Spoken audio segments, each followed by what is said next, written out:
What's up, nerd family? Welcome once again to the Poindexter Lounge. My name is Enosh, aka Enosh Fett, and it is good to have you with me in the lounge. And it's not just you in the lounge today, because today, ladies and gentlemen, we have the whole crew. We got everybody up in here.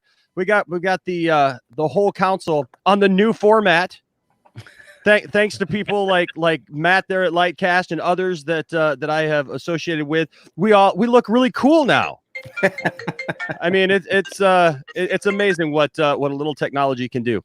But hey, guys, if this is your first time to the lounge, just know that the Poindexter Lounge is a place where we can get together and talk about all the things that we love. Things like TV shows, games, movies, sci-fi, fantasy, superheroes, comic books, toys, because Lord knows I've got a lot of them. And so much more. And so if those are things that you dig, we would love to have you here. So go ahead and hit that subscribe button and that notifications bell. And I would be remiss, guys, if I did not bring this up.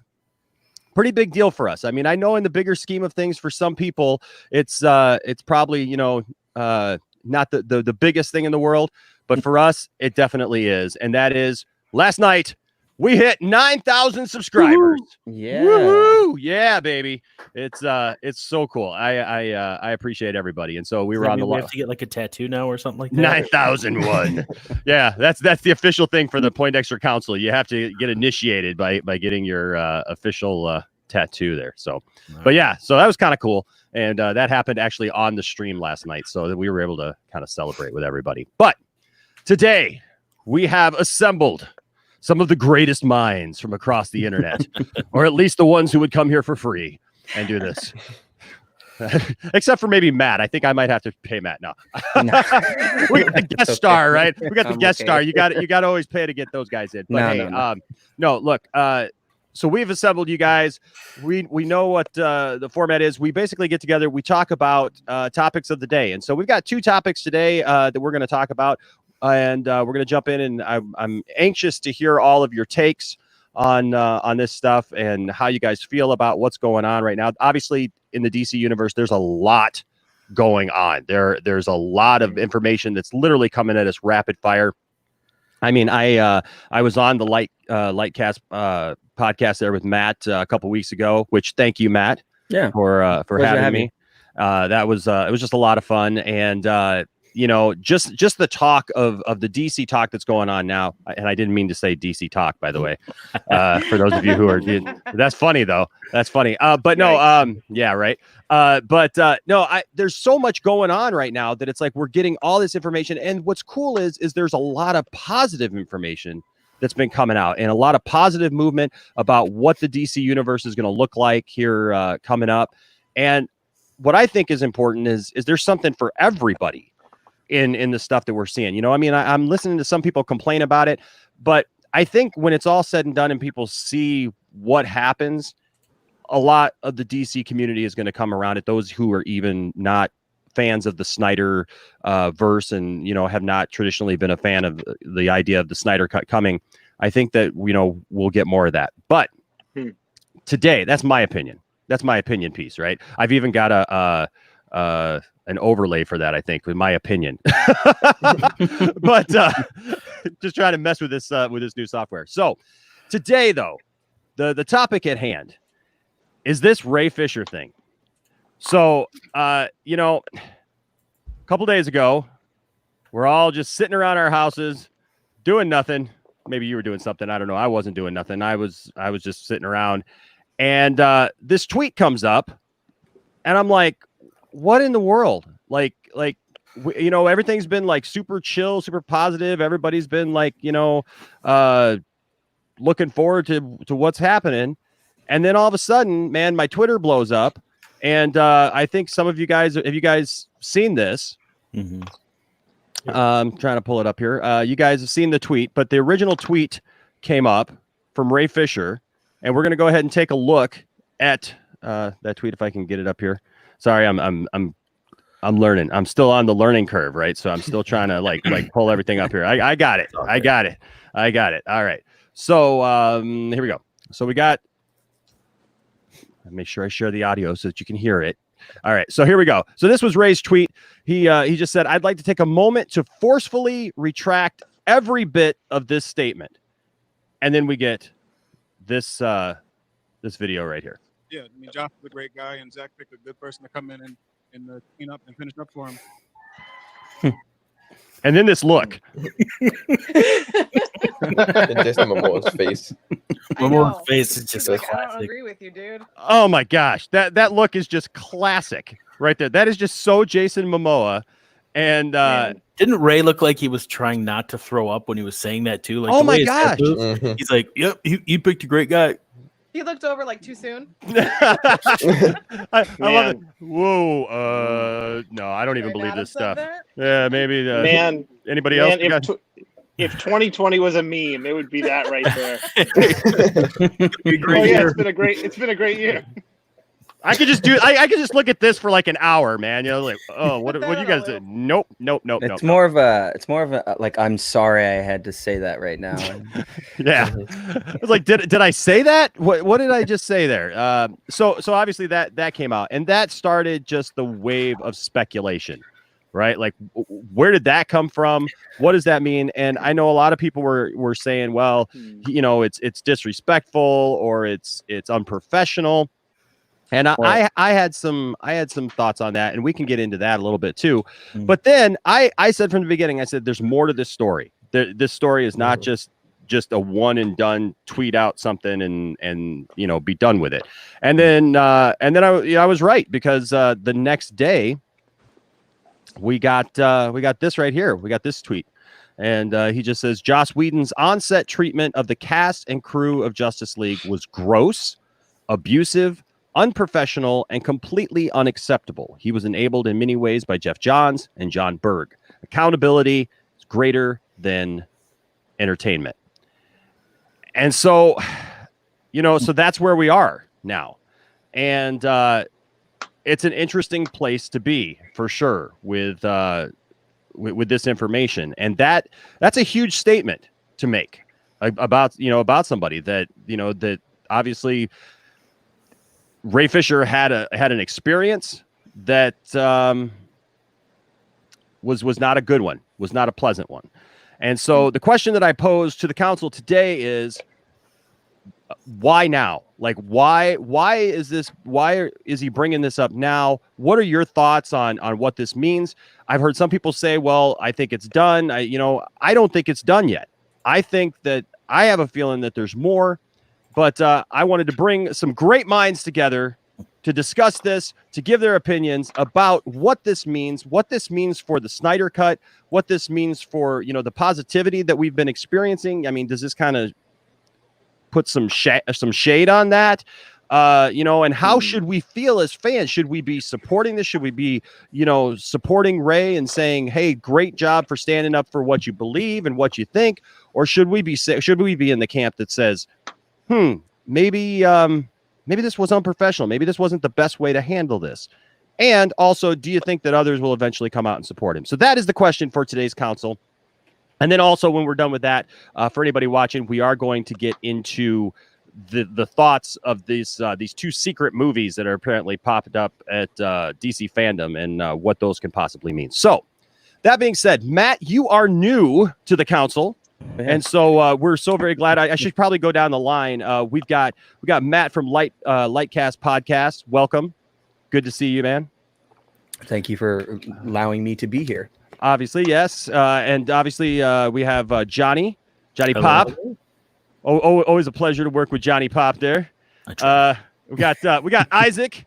Got Isaac upstairs. We got Zach from Parts Unknown. Hello, and of friends. course, Good to and of see you course, all. yes, and of course, the lovely Tiff-tastic. Hello. So we always want to get that female perspective, and I am actually multitasking too. I'm sitting here talking nerdy and doing work. So there you go. So I'm always she's always working. She's always working it. That's just how Tiff-tastic flows. So, but I am curious, Tiff, to get your opinion about a couple of things in this as well. Some things we have to go over. So, but Matt, just your initial thoughts, man, when you saw this. Like, what went through your head? I wasn't surprised. Actually, I knew it was kind of coming. I did a expose on this on a podcast a couple times with Taylor Murphy from The Cultured Nerd, and how there was so much going on behind the scenes that a lot of people didn't talk about. But to finally see Ray Fisher come out and actually say himself I 100% retract everything I've said, and it's the language he's really using that makes it important. He really emphasizes the idea that he did not want to be part of anything that was going on with Joss Whedon and really reshaping the film. It was interesting because Kevin Smith just recently did a podcast on, I think it was Fat Man, and he basically talked about, and he didn't say that it was true, but it was more, what he's heard from people that worked on the film, that Joss Whedon would make comments about how, Zack Snyder, just negative comments about Zack Snyder, but then going to set and still working with these people, but talking negative about a man who basically set this movie up, but then, had a family tragedy, and then you're talking negative, but the whole cast supports him.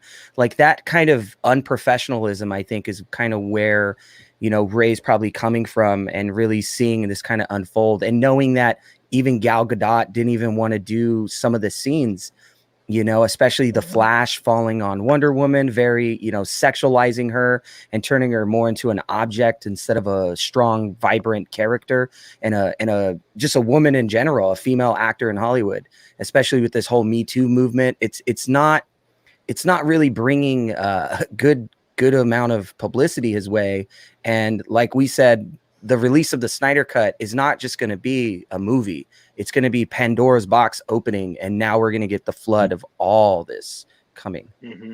Yeah, no, I think that's a good point, and that's why, you start putting pieces together, right? So when you start hearing this stuff, you start putting pieces together, and you start realizing that maybe there's something here. And Tiff, Matt just brought up a good point, and I definitely wanted to get to this. So, Tiff, I'll ask you how you feel about this, because we're looking right now at the picture from the movie, obviously, of the Flash laying on top of Wonder Woman, and that is not Gal Gadot.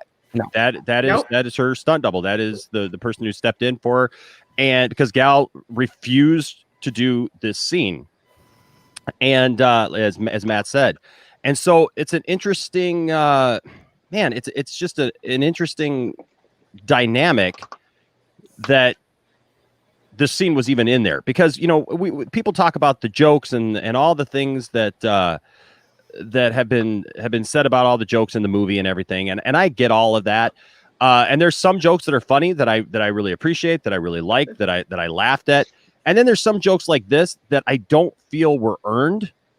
Like this joke just does not feel like it was deserving. It's a common joke, obviously, that you thought he used the same joke in Avengers. But we talked about this on a live stream with Mad Max the other night. And I said it then. I said, comedy is all about timing and environment, right? And this was just not. This is the first time they're fighting Steppenwolf in the film. This is a very serious moment. And usually, if you do something like this is like a Three's Company kind of shtick kind of thing, right? And if there's some sexual tension between the characters, you can kind of understand it. But to just throw the Flash on top of Wonder Woman, and something that I didn't even think about, that I heard somebody else say,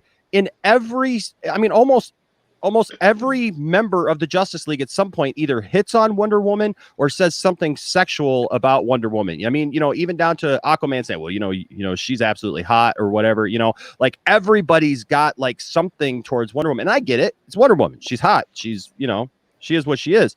But Tiff, what did you think of this as a woman? I mean, what are your thoughts when you look at that and that Joss basically just told her, I want this scene, and she literally had to stand up for herself? Well, I actually agree with what she said and what she did, just because it's not, to me, it's not like it's a woman empowerment thing. It's just standing up for what you believe in. I mean, like you said, and I was thinking the same thing. It's more of like a Three's Company thing, or if there was like a relationship or, sexual tension that way, that would be just like one of those moments where it's like, hey, how you doing?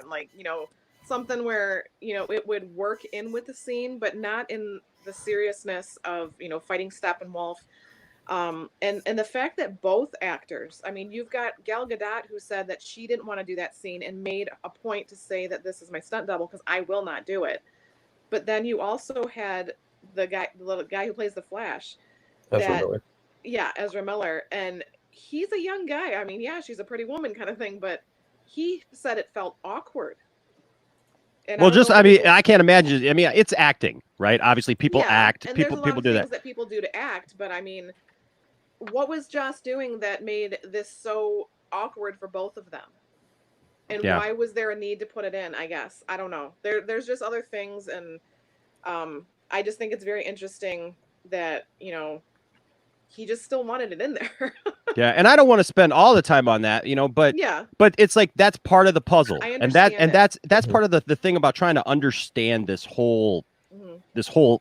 picture, right? Because Joss Whedon, like I know he went through a divorce, and I know that there were some things that came out and people said some stuff about him, but I try not to listen to that stuff because divorces are messy and people say stuff, right? And so I can't help it if somebody in his personal life, but when you have the statement that like he treated the cast bad, and like Matt said, that it was kind of this thing of throwing Zach under the bus and stuff, and you start piecing these things together, and you start understanding, okay, here's some frustration that's building, obviously, over time, and the bubble popped. Zach, what do you think, man? Well, I think and not to make this a Wonder Woman episode, but Yeah. I think it even goes back further to the controversy over the Wonder Woman solo film, where people were some were excited, some were taken aback by the fact that having a female director and a female lead. I don't know if you guys remember the fact that when she lands, like her legs jiggle, like that was such a big controversy for no reason. And I think it's one of these things where we have to get past this. I think unfortunately, I think Wonder Woman was treated as just as Tiff said, just a sexual object for the film. Even down to I went back and watched it not that long ago, and they go out of their way to shoot her from a different angle than everyone else, and it's like, come on, guys, like this was just blatant. They don't have an upskirt shot for Batman. Right. That's like the quote of the day. They don't have an upskirt shot for Batman. Hashtag. They will for Michael freaking Keaton. I'll tell you that. That's right. Yeah. Oh, Well, you want to see what's up my skirt? I think Zach brings up a good point. There was a lot of elements in Wonder Woman that were altered and changed. I know in the third, in the 11th hour when I spoke to, a lot of people and how the third act of Wonder Woman was changed so dramatically that there were elements of the film that were being molded and recasted and changing the look of Ares and removing the whole third act to make it, less scary, I think was the term. And then we come to Wonder Woman 84 and we see her character. This film was finished in 2000, late 2017, early 2018, was supposed to come out then. And now we're 2 years later, and we're still on this push to see this movie. And now we're going back to complete the film because they didn't like the look of Cheetah. And now we finally got our first glimpse of Cheetah. I think it was yesterday on like a leaked photo. And I think she looks amazing. I'm a Cheetah fan. I mean, if I had to go into bestiality, it would probably be Cheetah.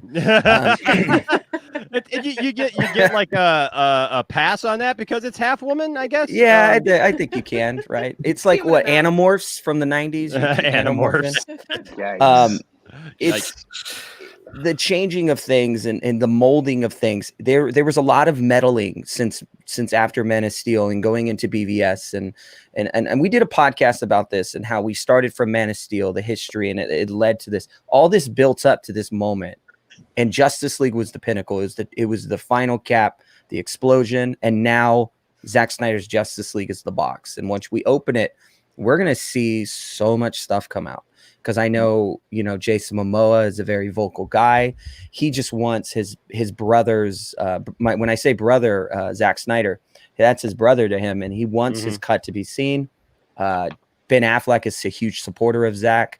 They've been working together, and this is not the last time we're going to see Ben in the suit. We're going to see him again, and he is going to return as Batman.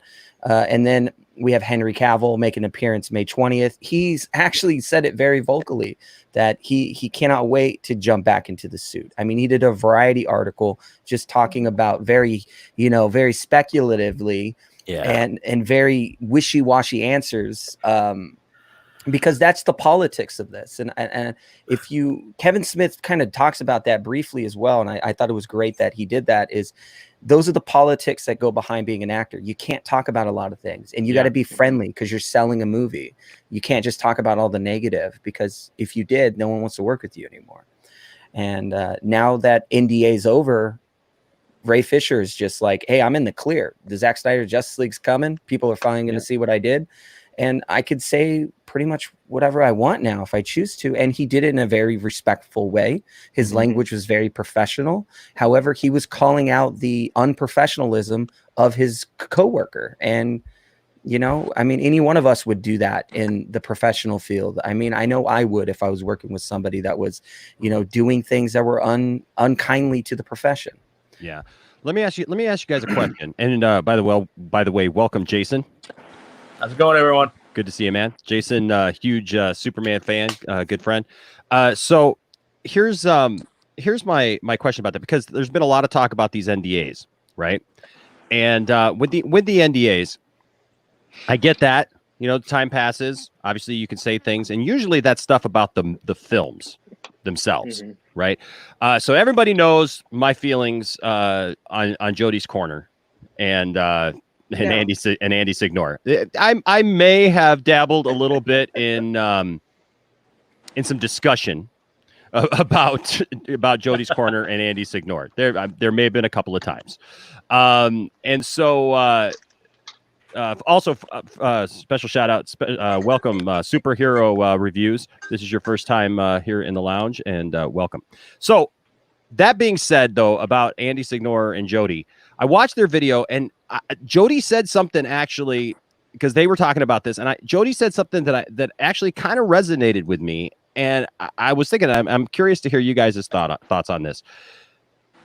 An NDA is one thing, talking about the film, releasing information about the film, that kind of stuff.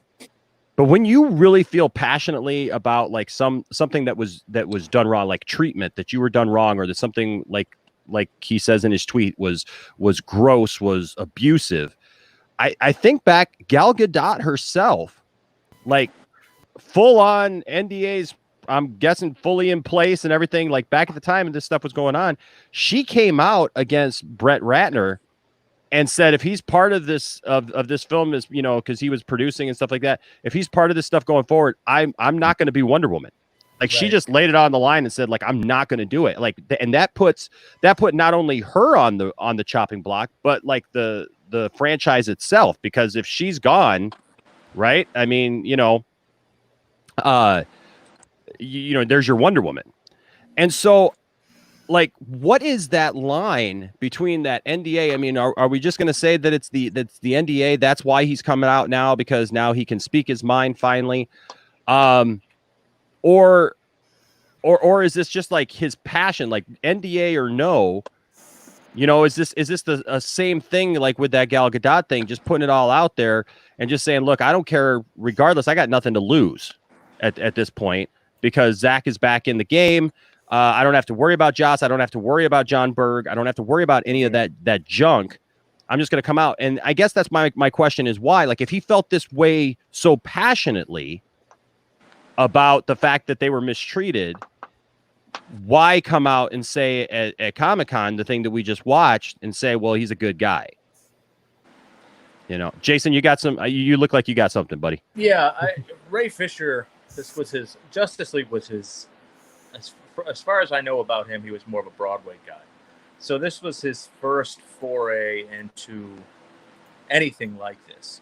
So I think for him at the time, he was like, this is my big break, man. I'm not rocking the boat.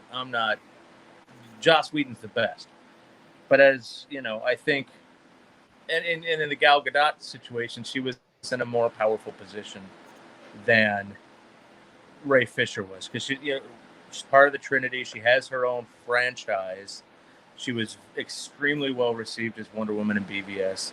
So I think for him, he had to bide his time until the NDA ended before he could say anything. I just think it was a logical decision, I think, on his part, just because, he's not Ben Affleck, he's not Henry Cavill, he's not a power player yet. So I think he really had to play the game a little bit and then be like, oh, by the way, I said that because I had to, but this is what really happened. Yeah. Johnny, we haven't heard from you yet, man. You and Isaac, man. But Johnny, what are your thoughts on this stuff? So, obviously, the rumor, there had been a lot of speculation that stuff like this would start to drop, like Ray's comments, once these NDAs expired, right? That there was a lot of the actors and crew had a bad taste in their mouth. Well, I think Ray is obviously alluding to there's got to be something there, obviously, that he's not telling us. There's something that really, really set him off. And we've seen evidence of some of that.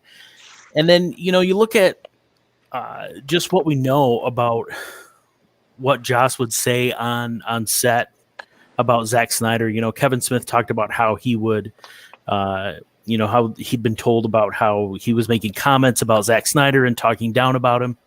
And I'm just wondering how much of that was Joss parroting or repeating what he'd heard from Johns.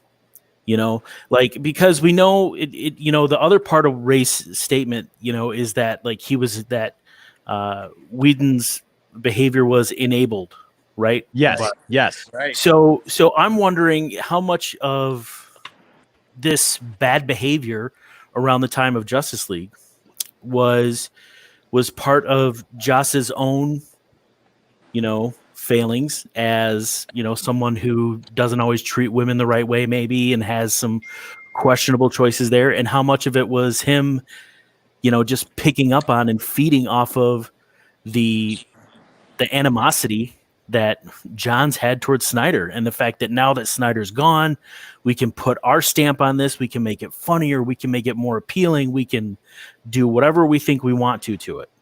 So I'm just, that's the more I look at it, the more I wonder how much of this, stuff that went on was all Whedon, and how much of it was, him, enabled and parroting back what he was hearing from others. Great point. That's a great point. That's a really good point, because that is part of the whole tweet is that he was enabled by Jeff Johns and John Berg. And I'll tell you what, man, I feel so torn when it comes to Jeff Johns. Because as a DC fan, Jeff has done some cool stuff. And I know that there's people here on the channel, like in the chats and stuff, and when we do our live call-in shows and stuff, that are like, and I think there's even one right now, Amshri says, Enash, you missed out. Jeff Johns, the snake, right? And so I get it, because in stuff like this, man, it ticks me off, and it really bothers me. But then he turns around and we're watching Stargirl right now, and I really like Stargirl.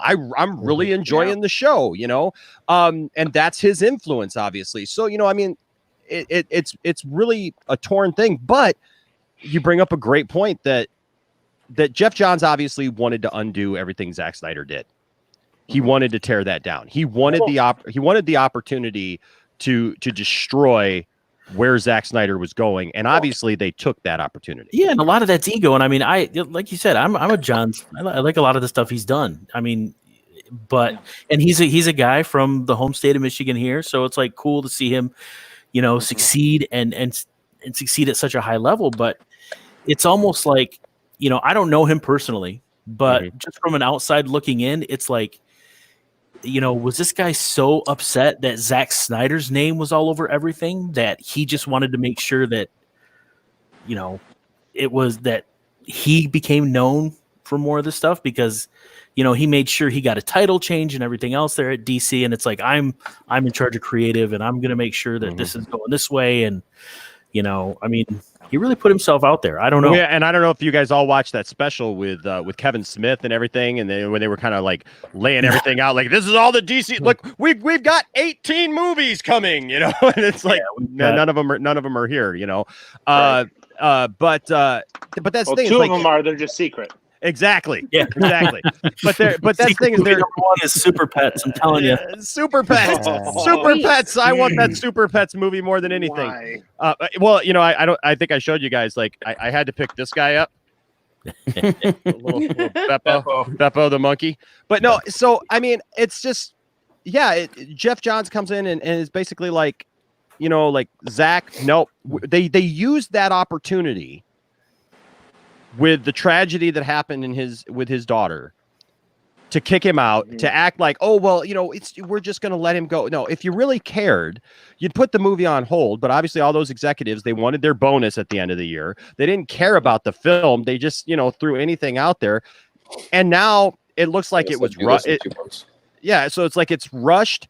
There's this mistreatment stuff going on. Joss comes in, he's trying to get a handle on it, but he's writing all of his own stuff. He's putting all of his own thoughts and everything, undoing what Zach did, which you have to wonder how much of that is influenced from Jeff and from John Berg saying, hey, we don't want, this to continue in this way. Was going to put out there because basically the movie was mostly done, and we're going to find out that most, it's like, it's not like, because when the story first came out, I know everything I read, I was led to believe, oh, it's so tragic. He had to just film a few more scenes and put a few more things in here. No, he changed 3/4 of the flipping movie. I mean, and most of it was in the can. That's why people are like, oh, the Snyder cut could never exist. Well, it did exist because it was basically done. Yeah, and Isaac, I want to get to you, man. I didn't mean to leave you last here, but you bring up. I'm actually getting ready to do a reaction video. So first time I've ever done a reaction video to one of my own videos. That's how long we've been doing this now. Finally, it's like the greatest hits of the Poindexter Lounge. No, because back when this all happened, back when all this happened, Fat Me did a video about the tragedy of what happened with Zack Snyder. And, I was on board just like everybody else. Okay, this happened with Zack. Joss Whedon, he's a guy that I think a lot of people trust. He's got some nerd cred, obviously. You bring him in, and before. Yeah, and the way that they hyped it up was just like, oh, he's Zach's friend. And I'm like watching my old video because somebody commented on it because of all the stuff that's going on right now. Somebody commented on it. And so I found that video. I was like, oh, I forgot all about that. So I watched this video of myself and I'm just like, yeah, I'm relaying information that was fresh at the time. And one of the things that came out that I had totally forgotten, because we keep talking about it, we just take it for granted. But they said Zach's movie is basically done. Joss just needs to come in, tweak a couple little things here and there, do some post-production. Right. He's going to rewrite a couple of scenes, just for a couple of things. And that's how it was presented to us, was like, it's done. Joss is just coming in and helping his friend.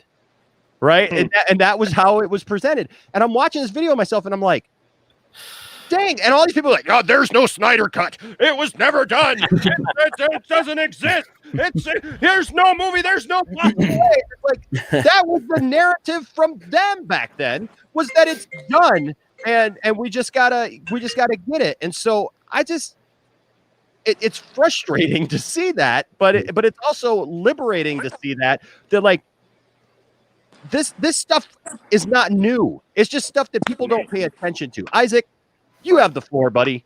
You're there in the dark, and I haven't gone to you yet, but he's so moody today. He's so I know. Isaac is now a man. This is his first appearance on the council as a grown man, so he's responsible for all of the things that he says by himself. If he says something ticks you off, you can go ahead and tweet him. He's 18 years old, responsible for himself now as of Monday. So happy birthday, by the way, buddy. Happy birthday. We haven't said happy birthday to you here on the channel yet, so happy birthday. So he's responsible. So if he ticks you off, ladies and gentlemen, you can just go ahead and that's when his screen goes black. I'm out of here, man. It's like halfway through Isaac's statement. There he goes. No.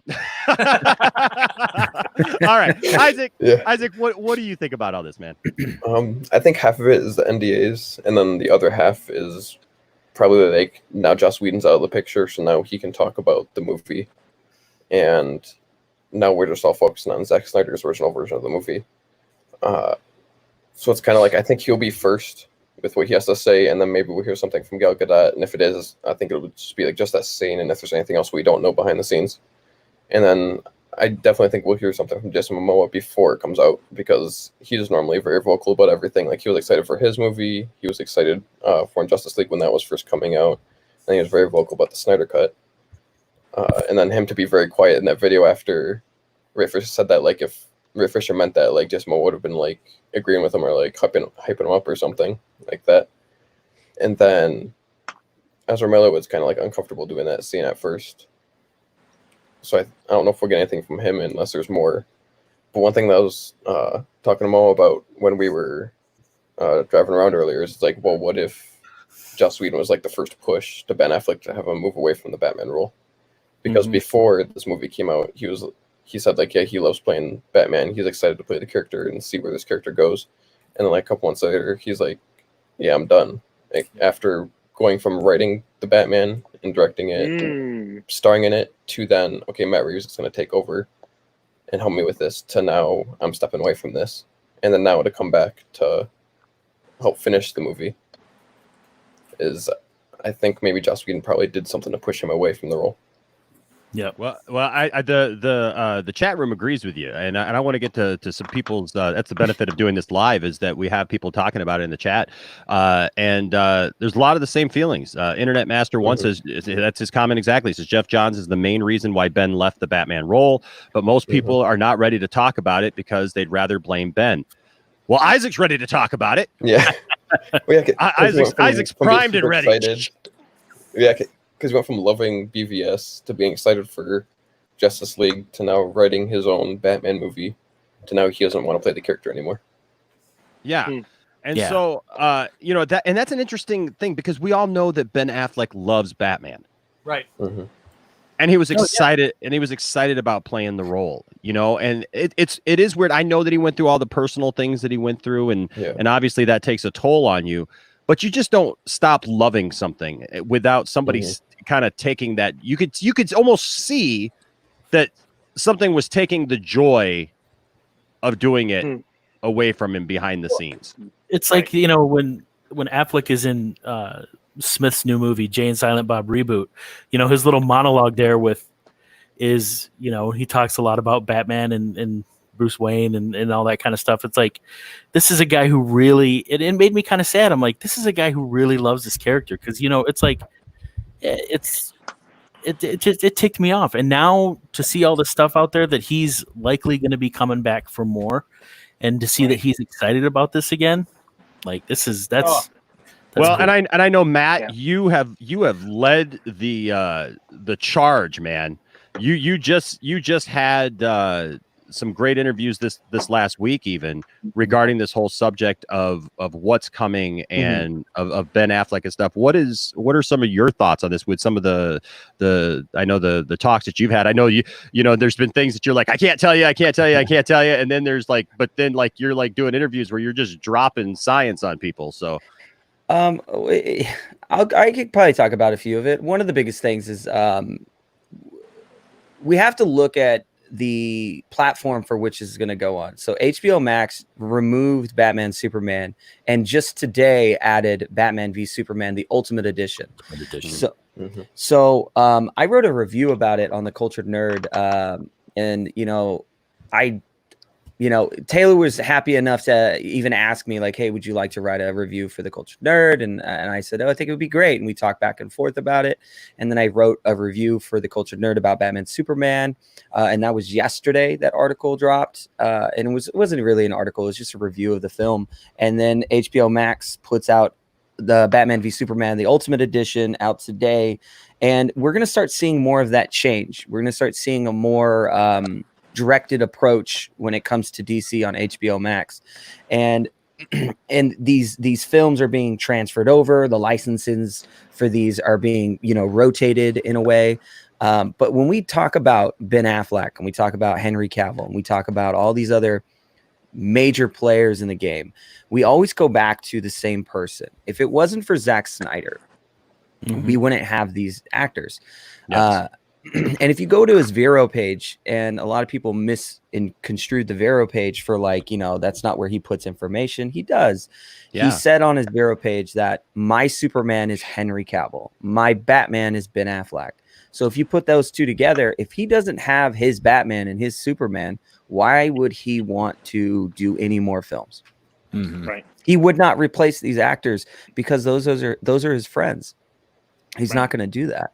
And everybody wanted Ezra Miller out of the role. I think there was a slander campaign to showed him like choke slamming a girl on the ground, but it's like we don't even have the full picture of that.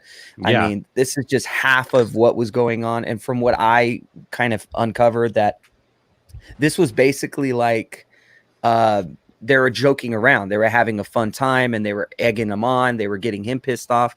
I look at it this way. Everyone's human at the end of the day. We're all going to do something that's, we're not going to like, but in his case, we don't know the full story, and Warner Brothers pretty much, they're still moving forward with the Flash. So, that they don't care. They're like, whatever happened was something else entirely. That's a great point. That's a great point, Matt.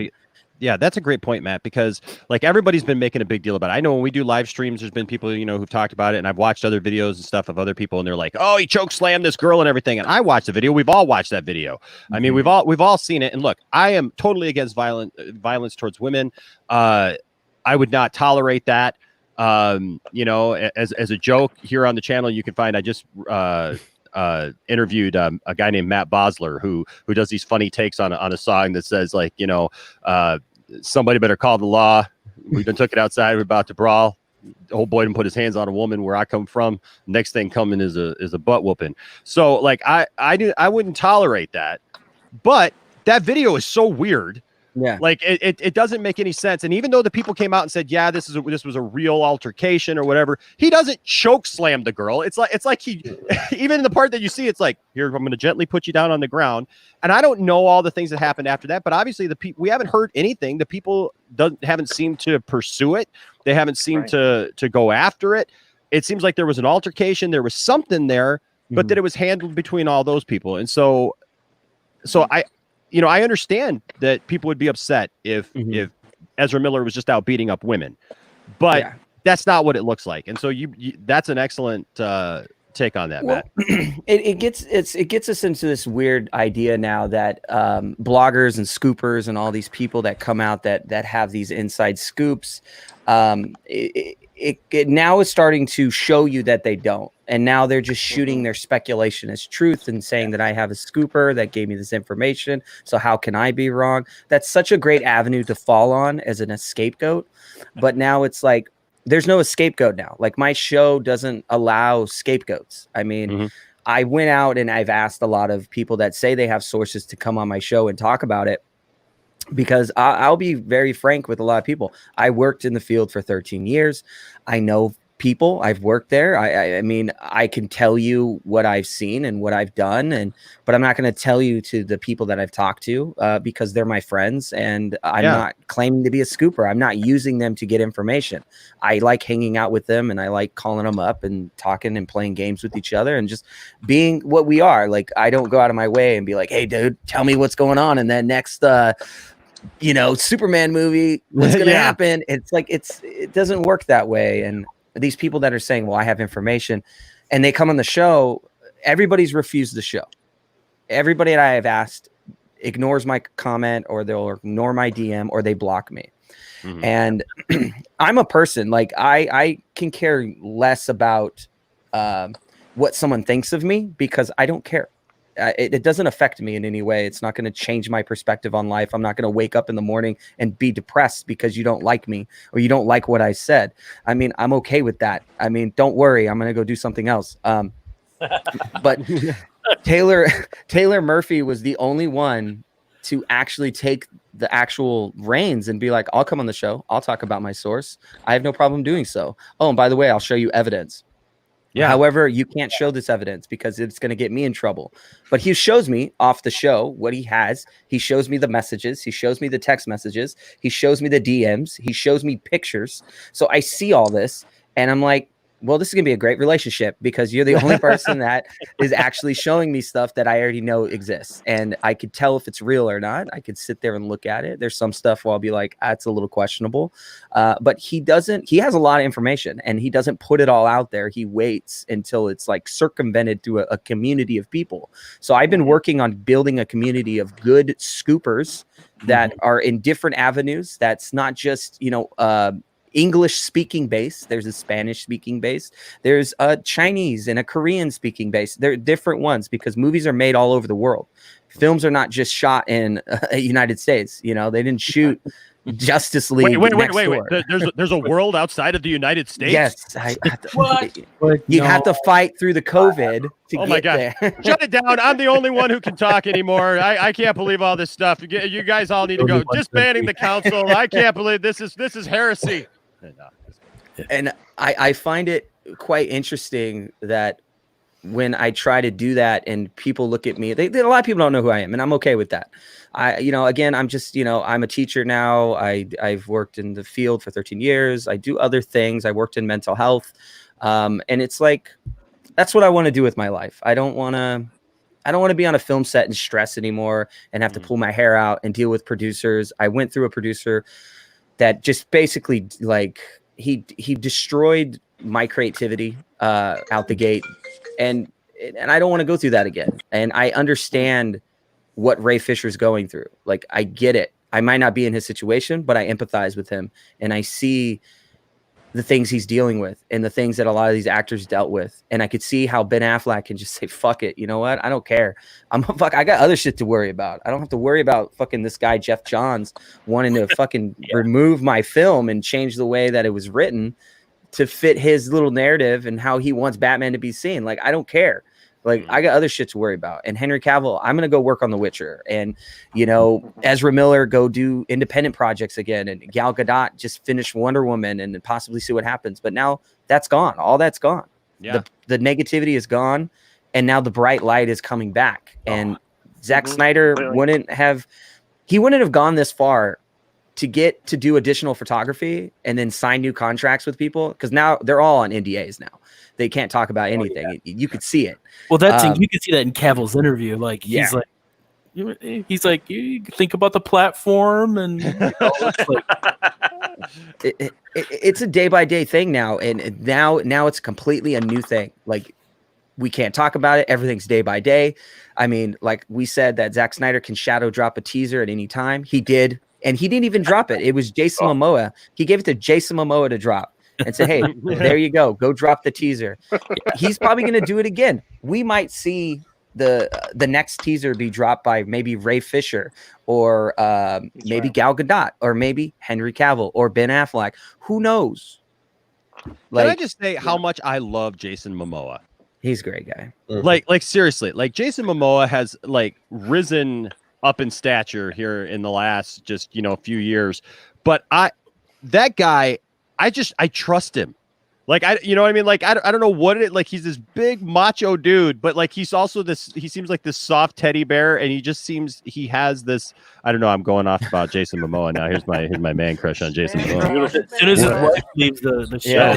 I don't know where I was going with that. I'm sorry. I totally got, whoa. You guys seen his muscles? Oh my goodness. And that hair. Oh, that hair, that luxurious hair. That Darth Rackley sex scene in Game of Thrones. Right. But yeah, man, I tell you what, just the guy, but the thing is he just as cool as he is? Usually, you got these cool guys, right? And they're like, they're just cooler than cool. And they have an attitude about themselves. Jason just doesn't have that. Yeah. So when Jason, man, is out there campaigning for Zack Snyder and is just like, release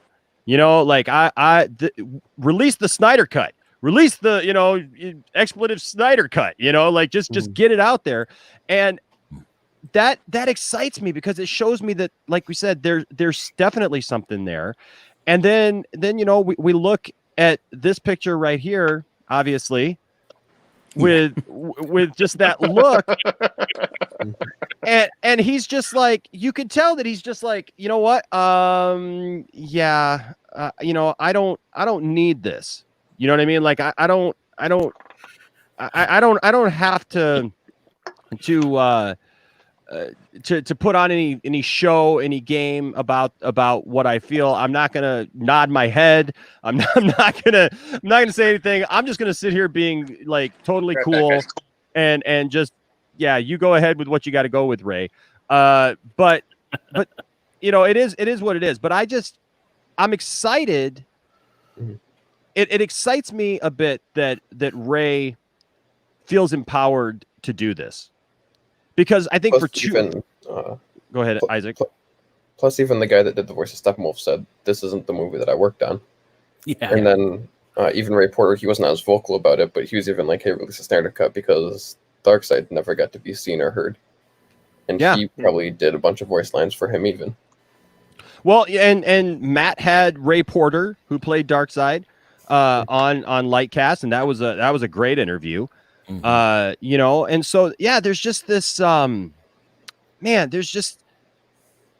excited that we're at a place where people feel like, look, I don't have to take this crap anymore.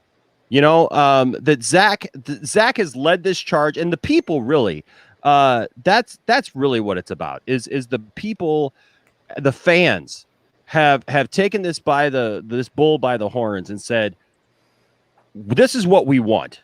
This is what we know. And we want this cut of the movie. We want to see these characters come back. So for every person that I have who comes in one of my live streams, and we have one, and God bless him, I've had him, actually on the call-in show and stuff, and we've talked, and I respect the guy, but people have been calling him a troll, and he's in there, saying, all these negative things about Zack Snyder and negative things about, that the whole world that Zack created, and I call him on it because it is BS. To act like Zack Snyder's vision is not correct. And I know there was a comment, and I can't find it right now, but somebody had mentioned the fact that, like, how can you be mad at Zack Snyder's version of these characters, of this world?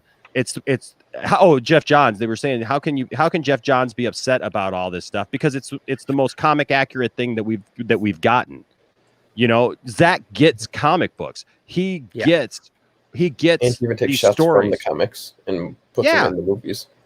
So real quick, also, because we haven't really talked about this, because we talked about Jeff Johns, we talked about Ray, we talked about Joss, this John Berg angle, okay? Because there was this whole thing complaining about, there's been all these complaints about the Snyder Cut and everything, but Internet Master said in the comments, says John Berg is just there to save WB's face, as if it was his decision to release the Snyder Cut when he helped destroy it. Any thoughts on John Berg's involvement in this? He's more of a now we've got to go back to 2000 right after Batman v Superman, when they launched DC Films. John Berg and Jeff Johns were the people in charge.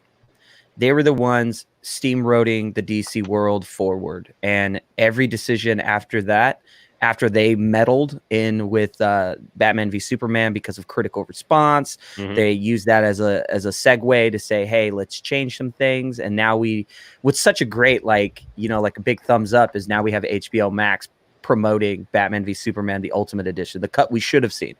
And what's so great about it is we go back and we look at John Berg and Jeff Johns, and there was a plot, to really take over the DCEU from Man of Steel, and they found a way to do it with DC Films. And then they started to move their way in. John Berg was really just a guy in the background that was, pushing along with Jeff Johns and wanting to get all this going. And I just think he backed the wrong person. I think he backed the wrong corner, and he was fired from his position. He was removed from it, and he was demoted. And I guess you could say demoted. Well, is Lego really a demotion? I mean, I don't know. Like, he might. It might be better for him because Lego's probably easier to sell. Lego sells themselves. You know what I mean?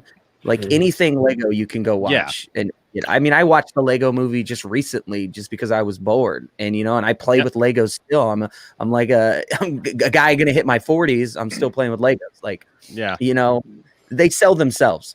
And do you go ahead? Sorry, Matt. No, I apologize for cutting you off. Do you think there maybe was some Kevin Feige jealousy going on here, where they were like, well, Marvel films is a thing, but Kevin is really the face and really the guy that gets the credit. Do you think there was some jealousy of them trying to emulate that and say, well, if Fergie's going to be the head of Marvel films and everyone's going to love him for everything he's done, I want to be the head of DC films and get the love from the fans like he does versus Snyder or anybody else. That's a good way to look at it, because that's what ultimately Jeff Johns was. He was the Kevin Feige of the DC world. He went on a Kevin Smith show on CW Fox to promote the DC universe, and he was the face. He was doing all the promotion. He was doing all the face coverage. John Bergs, again, was in the background. He was like behind the scenes doing all the work. He was signing the documents. He was making sure things are lining up for Jeff Johns, because John Berg knows the business. Jeff Johns knows the comics. So Jeff Johns can't do what John Berg does. It just doesn't make sense. Yeah. John Berg understands film.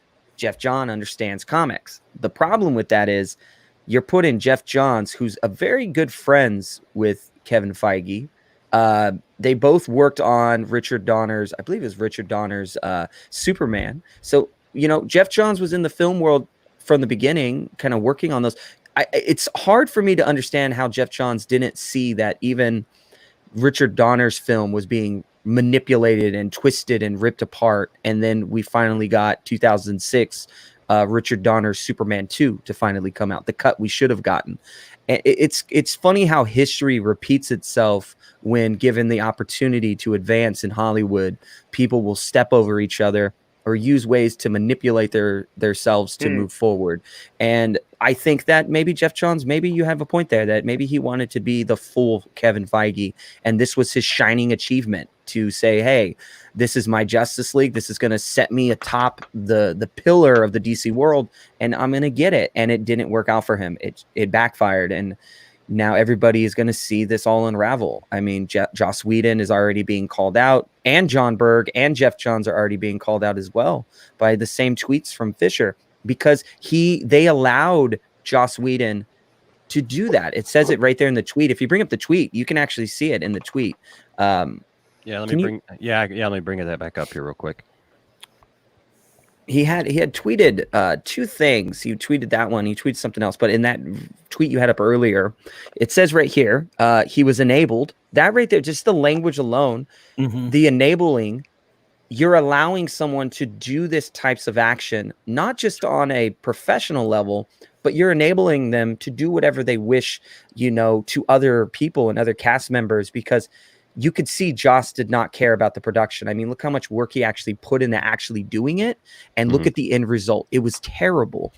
And in many ways by Jeff Johns and John Berg, because they were the ones that hired him. They promised Joss Whedon Batgirl, and they didn't give it to him. And they tried to use him as an scapegoat, it looks like, and they got rid of him, and he didn't get his Batgirl. So he's like, man, fuck this. You know what I mean? I'm out of this camp. And Jeff Johns and John Berg are just sitting there like, let's move forward.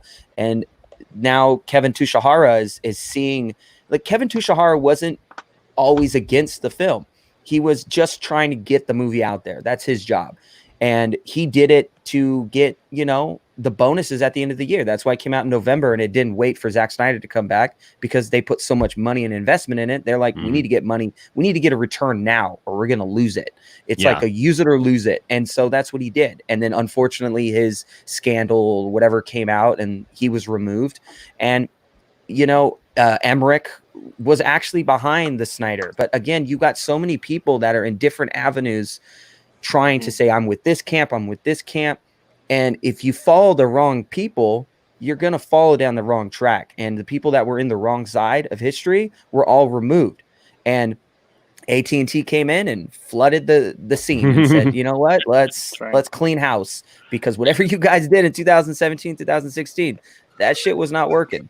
So we're here to make money. We're not here to jerk each other off and just, make our egos get bigger. We're trying to make money. This is a business. This isn't an ego-driven company anymore. And that's what AT&T does. They make money. I mean, they're one of the biggest telecommunication companies in the world. And you're telling me that they don't like money? They love money. Yeah. Right. Yeah. So I have a question for everyone too. So here, as we start talking about I'm getting a lot of air there from you, Jason. So when you have something to say, let me know. So here's my question for you guys, bringing it back to this. So now Ray Fisher has come out. He has said his piece. John Berg kind of shot back, some stuff saying no, that didn't happen. And saying no, that this isn't how it was. So there's been a little bit of that. My question is, going from here, right? Moving on from here, where we go from here. Is it important that somebody else comes out and says something? Is it important? How important, I would say, actually, because I feel that it's important that somebody backs up Ray at this point. Because otherwise, if it just gets into a back and forth, and it's just like Ray says something, and then John Berg says something, and then Ray, comes back and just goes, "Well, no, this did happen." And even if Joss Whedon comes out and says something, whatever, or Jeff Johns, whoever, and it just goes back and forth, and there's no camaraderie with the cast, either the cast or even like somebody brought up last night, and I hadn't even thought about this, but like, what if somebody comes out from Marvel, somebody who worked on the Avengers movies, and says, "You know what? I mean, I don't know that that's going to happen," but, comes out and says, "Well, we kind of had this happen on our set," like depending upon what he did, how he treated people on those sets. How important do you guys think that it is that somebody backs up Ray with these statements? And like, because I could see like a Jason Momoa coming forward and going like, "I don't care, man. Yeah. Joss was an idiot and treated us all like crap," like, or Gal Gadot, finally coming out. I know she's got the Wonder Woman movie coming out, so I don't know how much she wants to say, but if she really felt, so strongly about the scene with the Flash, what's to stop her from coming out and saying, and she already said what she said about Brett Ratner, like when it was all on the line, right? And she could have lost that role back then, even if people wanted to take it, whatever. How important is it that somebody backs him up?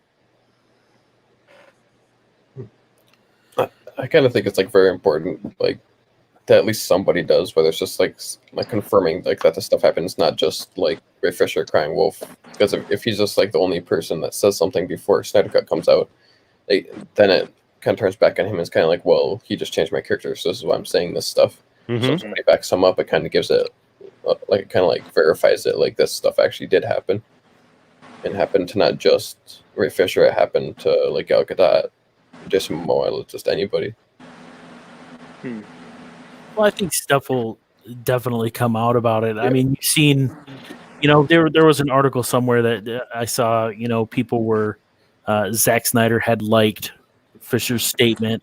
There was a photographer that came out and backed up some of Fisher's comments. And then there was also the body double for that scene that we saw there. I think she even said, what did she come out and said, like ditto or same or something like that? Yeah, there was something like that. Yeah.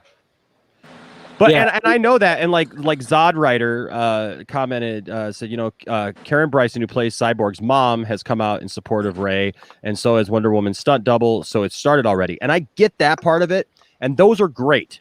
Okay, those are great, but those are side people, right? Like to me, it's kind of important that main cast supports him. That it's kind of important to me, and maybe it's just me, but it's important to me that like Jason Momoa, now that Ray has said something, that like he doesn't have that same look that he had at Comic-Con and just be like, "Oh well, I'm not going to get into that." Like, you know what I mean? Like it gives it validation. It shows, like Isaac said, that it's not just a thing, because there's been people, and trust me, I've last night, man, I went through it with people saying, "Oh, it's just because he took away his role in the movie," because we all know that Zack said that Cyborg was the heart of the film, and obviously we don't get that in Joss Whedon's Justice League at all. And so it's really easy to say, well, this is just a petty thing by Ray Fisher. He's being unprofessional. He didn't like something. He, like was said earlier, he hasn't acted in a lot of movies. He's more of a Broadway guy. He just doesn't understand how this works. It's like I saw somebody say it's like a kid going to boot camp and they're drill instructor telling him what to do, and I just don't like that, and so I'm going to whine about it, and I don't want that to be the narrative. You know what I mean? Like, I want that if something happened, I want people to come out and stand up for Ray and come to his defense and say, yeah, we stand together. We are the Justice League in a sense, right? And say, like, this was our experience together. If it was gross and abusive, the way that he's saying, then that seems like it should have affected everybody. And I want to be fair to Joss. I want to be fair to everybody involved and not just jump on a bandwagon and say, well, yeah, I could totally believe Joss would be, this or that just because I didn't like his movie.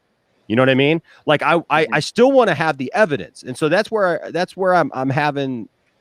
Well, I think you mentioned too, when we first started today, like you talked about how there's been all this positive talk around all this right now. Right. And I think Ray wanted to get that off his chest, and he got it off his chest. And I think some people, some of those more major players, maybe they're not ready to change the narrative yet about everything surrounding the Snyder Cut, because it can take it. Obviously, if there's something that went on, it definitely needs to be talked about and addressed. But maybe there's some discussions behind the scenes like, hey, I know you're hurt. I know you're upset, but we're going to address it at this time, maybe. I don't know. But I just think that maybe some of the more major players with the bigger names who definitely could come out and say, yeah, this happened. Maybe they're just not ready to see the narrative around the Snyder Cut go negative at this point. You know what I mean? That's the only thing I can think about. That is, it's not that their silence isn't throwing shade saying it didn't happen. It's just that their silence right now is like, they just don't want to go in that direction yet. Would there have been a window between? I mean, I know all this stuff has been rolling for months, but would there have been a window for Ray in between NDAs where he could have posted that? So now under the new NDAs, the rest of the cast is held. I'm not making excuses. I'm just asking. No, yeah, that's a good question. Well, I mean, you got to look at it from now. The cut's being announced and it's coming out, and it kind of gives Ray this impression now that he doesn't need to be like, my career is going to be jeopardized. I mean, he's a theater actor. This is his first role on film. It's his first film credit. He's going to be in this film, and for him, it's a perfect opportunity because now he can come out and vocalize what's really affecting him. And this is what it was. And to look at the film and to see that the whitewashing of the characters were actually happening in 2017 Justice League, and removing him from the film, which we know now has so much more backstory into his character. It's quite interesting, to say the least, that, we were going to get a totally different Cyborg than what we got, which was a very whitewashed version of the character. And it says something about the downplaying of cultural characters in film. Not only we're going to get Ray Fisher and his family backstory, we were going to get Adam, which was played by I forgot the actor's name, but it's the Ryan Choi version. That version that was going to be very culturally impactful to the characters in superhero movies, because he's a superhero too. He's the Atom, and he's also part of the Asian American community. So it's quite interesting, to say the least, that we were going to get these characters on screen, and even more. There's so many characters in this lineup. It's ridiculous. And NDAs, give or take who has them, but some other actors can't say much because they're on NDAs, that they're working with people in projects and they can't say certain things right now. But when it's all said and done, I mean, Zack Snyder supported him. He went on Vero. He liked the tweet. He liked Ray Fisher's post on Vero. He supports what Ray Fisher's doing. And Zack doesn't need to have an NDA. He's the director. He could say whatever he wishes, and he can come out and say whatever he wants. I mean, it's his movie. It's his voice. And Ray, and Zack's a nice guy.